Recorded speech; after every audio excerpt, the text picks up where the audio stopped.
Hello, നമ്മളിന്ന് അടുക്കള magic റെസിപ്പീസിലെ ഒരു മുട്ട കൊണ്ടുള്ള വിഭവമായിട്ടാണ് വന്നിരിക്കുന്നത്.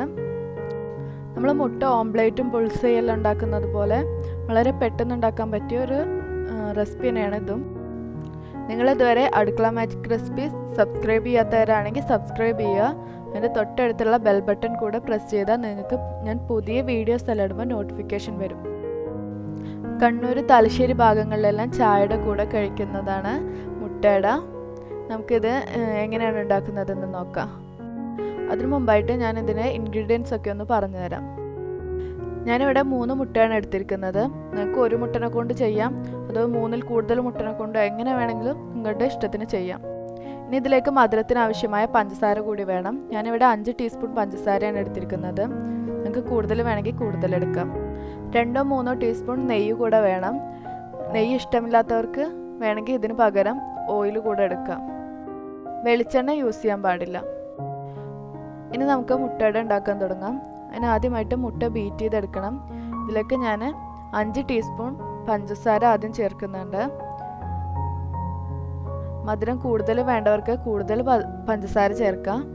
ഇനി നിങ്ങൾക്ക് ഇത്ര മധുരം വേണ്ടാന്നുണ്ടെങ്കിൽ പഞ്ചസാരയുടെ അളവ് കുറച്ചെടുക്കാം. അതൊക്കെ ഓരോരുത്തരുടെ മധുരത്തിനനുസരിച്ച് ഡിപ്പെൻഡ് ചെയ്തിരിക്കും. അതുപോലെ തന്നെ നിങ്ങൾക്ക് മുട്ടയുടെ എണ്ണം കൂടുതലായിട്ടോ കുറവായിട്ടോ എടുക്കാം. നിങ്ങൾക്ക് ഇത്രയും മുട്ട വേണ്ടാന്നുണ്ടെങ്കിൽ ഒരു മുട്ട വെച്ചിട്ടും നിങ്ങൾക്ക് ചെയ്യാം. അതുപോലെ 4-5 മുട്ട വെച്ചിട്ടും നിങ്ങൾക്ക് ഇതേപോലെ ചെയ്യാം. നിങ്ങൾ ആദ്യമായിട്ടാണ് മുട്ടയുടെ ഉണ്ടാക്കുന്നതെങ്കിൽ ഒരു മുട്ട വെച്ചിട്ട് ഒന്ന് ചെയ്ത് നോക്കുക. അതിനുശേഷം കൂടുതൽ മുട്ട വെച്ച് ചെയ്ത് നോക്കാം. ഇനി നമുക്ക് നമ്മൾ അതേ സ്പൂണ് വെച്ചിട്ട് തന്നെ നമുക്ക് നന്നായിട്ടൊന്ന് ബീറ്റ് ചെയ്തെടുക്കാം. അല്ലെങ്കിൽ ഫോർക്ക് ഉപയോഗിച്ചാലും കുഴപ്പമൊന്നുമില്ല. ഞാനിവിടെ ഈ സ്പൂൺ വെച്ചിട്ട് തന്നെ ബീറ്റ് ചെയ്യുന്നത്. ഇനി ഇതൊരു 2-3 മിനിറ്റ് നന്നായി ബീറ്റ് ചെയ്തെടുക്കുക. ഇനി നിങ്ങൾക്ക് വേണമെങ്കിൽ ആദ്യം കുറച്ച് പഞ്ചസാര ചേർത്തിട്ട് നിങ്ങൾക്ക് മധുരം പാകമാണോ നോക്കിയിട്ട് പിന്നെ കുറച്ചുകൂടി ചേർത്താലും കുഴപ്പമില്ല. ഈ സമയത്ത് ഒന്ന് ബീറ്റ് ചെയ്ത് പഞ്ചസാര നന്നായി മിക്സായ സമയത്ത് ഒന്ന് ചെക്ക് ചെയ്ത് നോക്കിയാൽ മതി മധുരം കറക്റ്റ് ആണോ എന്ന്. ഇനി ആ മധുരത്തിൻ്റെ ഒരു കട്ടിപ്പെല്ലാം പോകാൻ വേണ്ടിയിട്ട് നമുക്ക് ഒരു പിഞ്ച് ഉപ്പിട്ട് കൊടുക്കാം. വളരെ കുറച്ച് മതി. ഇനി നമുക്കിതിലേക്ക് 2 ടീസ്പൂൺ വെള്ളം കൂടെ ചേർത്ത് കൊടുക്കാം. ഇത് മുട്ട ഒന്ന് പൊന്തി വരാൻ വേണ്ടിയിട്ടാണ്. നിങ്ങൾ മുട്ട ഓംലെറ്റ് ഉണ്ടാക്കുന്ന സമയത്താണെങ്കിലും ഇതുപോലെ ഒരു 2 ടീസ്പൂൺ വെള്ളം ഒഴിച്ചു കൊടുക്കുകയാണെങ്കിൽ മുട്ട നന്നായിട്ട് പൊന്തി വരും. ഇനി ഇതിലേക്ക് ഞാൻ മിൽമ ഗീയാണ് ഉപയോഗിക്കുന്നത്. ഒരു 1/4 ടീസ്പൂൺ നെയ്യെടുത്ത് ജസ്റ്റ് ആ പാനിലൊന്നാക്കി കൊടുക്കുക. നിങ്ങളിത് ഹൈ ഫ്ലെയിമിൽ വെച്ചിട്ട് ചെയ്യരുത്. ലോ ടു മീഡിയം ഫ്ലെയിമിൽ വെച്ചിട്ട് വേണം നിങ്ങളിത് ചെയ്യാൻ. കാരണം മുട്ടയുടെ നമ്മൾ ചെറിയ ഓരോ ലെയറായിട്ടാണ് ചെയ്യുന്നത്. അപ്പോൾ പെട്ടെന്ന് കരിഞ്ഞു പോകാൻ ചാൻസ് ഉണ്ട്. ഇനി നമ്മൾ നേരത്തെ ബീറ്റ് ചെയ്ത് വെച്ച മുട്ട ഒന്നുകൂടെ മിക്സ് ചെയ്തിട്ട് ഒന്നുകൂടെ ബീറ്റ് ചെയ്തെടുത്തിട്ട് വളരെ കുറച്ച് മാത്രം ഒഴിച്ചു കൊടുക്കുക. ഇനി അതൊന്ന് പാനെ ചുറ്റിച്ചിട്ട് എല്ലായിടത്തും ഒന്ന് സ്പ്രെഡ് ചെയ്തിട്ട് വട്ടത്തിലാക്കി എടുക്കുക. നിങ്ങൾ മുട്ടയുടെ ചെയ്യുന്ന സമയത്ത് കട്ടി കുറഞ്ഞ ഓരോ ലെയറായിട്ടാണ് ചെയ്യേണ്ടത്. അപ്പോൾ വളരെ കുറച്ച് മാത്രം ഒഴിച്ചു കൊടുത്തിട്ട് എല്ലായിടത്തും എത്തിക്കാൻ നോക്കുക. നമ്മുടെ ഫസ്റ്റ് ലെയർ ഒന്ന് കുക്കായി വരട്ടെ. ഇതൊന്ന് കുക്കായി വന്നു കഴിഞ്ഞാൽ കരിഞ്ഞു പോകാണ്ട് ശ്രദ്ധിക്കണം. ഇതൊന്നായി വന്നു കഴിഞ്ഞാൽ നമുക്ക് ഇതിൻ്റെ പകുതി വെച്ചിട്ടൊന്ന് മടക്കിയെടുക്കണം. ഇതിൻ്റെ സൈഡെല്ലാം ഒന്ന് ചെറുതായി വിട്ടു വരിപ്പിച്ചിട്ട് വേണം മടക്കി കൊടുക്കാൻ.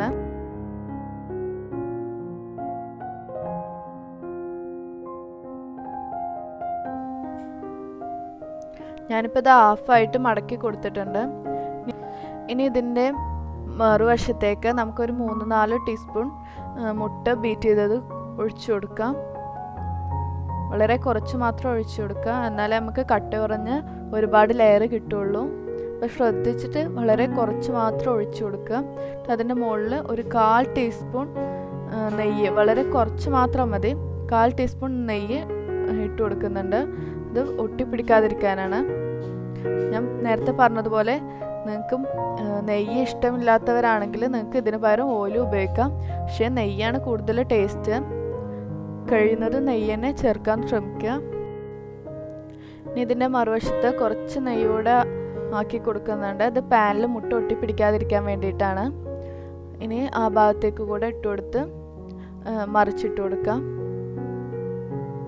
അതൊരല്പം കുക്കായതിന് ശേഷം മാത്രമാണ് നമ്മൾ മറിച്ചിട്ട് കൊടുക്കുന്നത്. ഇനി ഇതുപോലെ തന്നെ മുട്ട തീരുന്നത് വരെ ഓരോ ലെയറായിട്ട് ഉണ്ടാക്കിയെടുക്കണം. ആദ്യം പാനിൽ നെയ്യൊഴിച്ച് ഗ്രീസ് ചെയ്യണം. അതിൻ്റെ മുകളിൽ 2-3 ടീസ്പൂൺ മുട്ട ഒഴിച്ചു കൊടുക്കുക. അതിനുശേഷം മുട്ട തിരിച്ചിടുക. വേണമെങ്കിൽ ഓരോ ലെയറിൻ്റെ ഇടയിലായിട്ട് ഒരല്പം നെയ്യ് കൂടെ ആക്കി കൊടുക്കുക. ഇനി അതങ്ങനെ ആക്കിയിട്ടില്ലെങ്കിലും കുഴപ്പമൊന്നുമില്ല. ഈ മുട്ടയെല്ലാം കഴിക്കാൻ മടിയുള്ള കുട്ടികൾക്കൊക്കെ ഇങ്ങനെ ഉണ്ടാക്കി കൊടുത്താൽ അവർക്കൊക്കെ നന്നായി ഇഷ്ടപ്പെടും. നിങ്ങൾ തീർച്ചയായും കുട്ടികൾക്കൊക്കെ തീർച്ചയായും ഉണ്ടാക്കി കൊടുക്കുക. നമ്മൾ ഓംപ്ലേറ്റും ബുൾസയും ഒക്കെ ഉണ്ടാക്കുന്നതിന് ഒരു വെറൈറ്റി ടേസ്റ്റാണിത്. നമ്മൾ സ്ഥിരമായിട്ട് അതെല്ലാം കഴിച്ചിട്ട് ഇത് കഴിക്കുമ്പോൾ നമുക്ക് വേറൊരു ടേസ്റ്റാണ്. എന്തായാലും ഒന്ന് ട്രൈ ചെയ്യുക.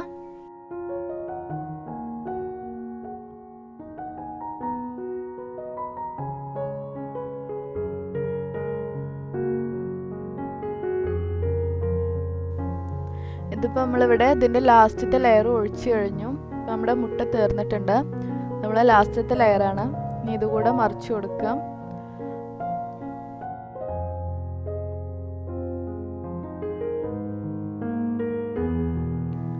ഇത് കട്ടി കൂടുന്തോറും പൊട്ടാതെ മറിച്ചെടുക്കാനും നല്ല ബുദ്ധിമുട്ടുണ്ട്. പക്ഷേ ഒന്ന് ശ്രദ്ധിച്ച് മറിച്ചെടുത്താൽ കുഴപ്പമൊന്നുമില്ല, നമുക്ക് പൊട്ടാതെ തന്നെ കിട്ടും. വളരെ ശ്രദ്ധിച്ചിട്ട് വേണം 2 സ്പൂൺ വെച്ചിട്ട് മറിച്ചെടുക്കുക. നല്ല എക്സ്പീരിയൻസ് ആയിക്കഴിഞ്ഞാൽ നമുക്ക് പ്രശ്നമൊന്നുമില്ല, വളരെ ഫാസ്റ്റായിട്ട് തന്നെ ചെയ്യാൻ കഴിയും.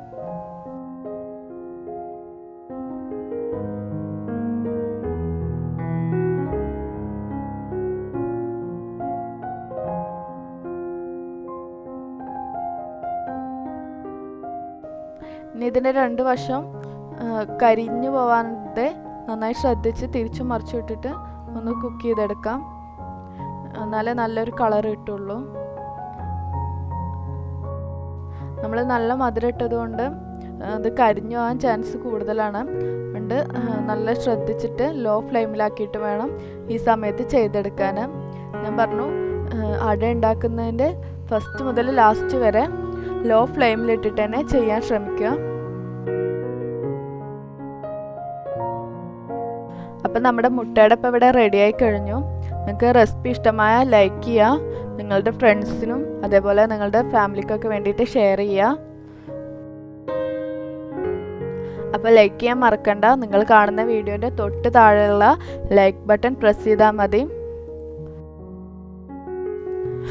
അതുപോലെ തന്നെ നിങ്ങൾ ആദ്യമായിട്ടാണ് എൻ്റെ വീഡിയോ കാണുന്നത്, അല്ലെങ്കിൽ നിങ്ങൾ ഇതുവരെ എൻ്റെ ചാനൽ സബ്സ്ക്രൈബ് ചെയ്യാത്തവരാണെങ്കിൽ സബ്സ്ക്രൈബ് ചെയ്യുക. സബ്സ്ക്രൈബ് ബട്ടൻ്റെ തൊട്ടപ്പുറത്തുള്ള ആ ബെൽ ബട്ടൺ കൂടെ പ്രസ് ചെയ്ത് കഴിഞ്ഞാൽ നിങ്ങൾക്ക് ഞാൻ പുതിയ വീഡിയോസ് എല്ലാം ഇടുമ്പോൾ നോട്ടിഫിക്കേഷൻ വരും. ഇനി നമുക്ക് മറ്റൊരു റെസിപ്പി ആയിട്ട് വീണ്ടും കാണാം. ബൈ.